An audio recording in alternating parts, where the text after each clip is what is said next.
came from very humble beginnings. His parents, Isaac and Sarah, were peasants who came to New York as quite young, but made their way. And when he came along, he was the sixth of 6 children, and 10 years after number 5. So his teenage sisters and older brother Harry took care of him as a kid.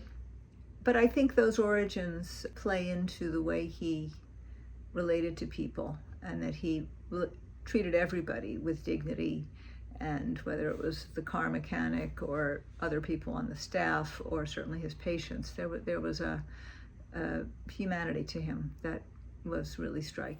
Dr. Yahr was a tough, often gruff, crotchety old New Yorker, but warm, kind-hearted, empathetic with patients. He had that glistening in his eye at all time. He chose his words carefully. He used few words, but they were all precise and clear as to what he meant and to what he didn't mean. He only said things he knew to be true, and he held all to the same standard. I remember him asking me in the middle of rounds, "How do you know that's true?"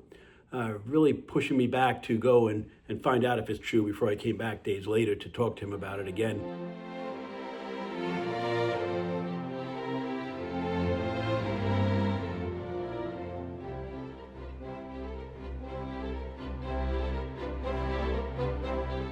He also was a visionary in many other ways at a time when exercise and rehabilitation were not considered important in the treatment of Parkinson.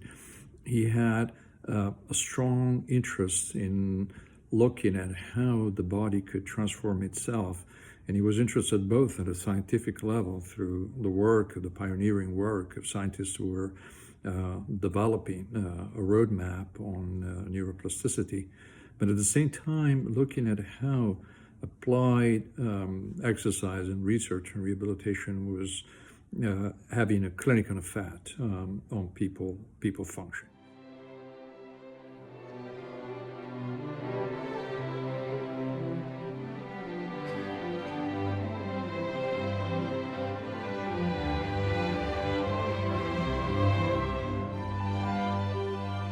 When I asked Laura what some of her memories were of my dad, I asked her if she thought she became a doctor because of him, and she said maybe.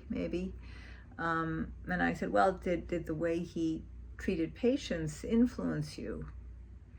And she said, well, no, it was more just who he was as a man. And I said, what do you mean? And she said, he was honest. And I think that is the core of the guy. I think his integrity and his devotion to his family, to all of us, to his patients, to his colleagues, to his residents, that's really tells you who he was. And it's certainly something that I think we all take from him and still have with us.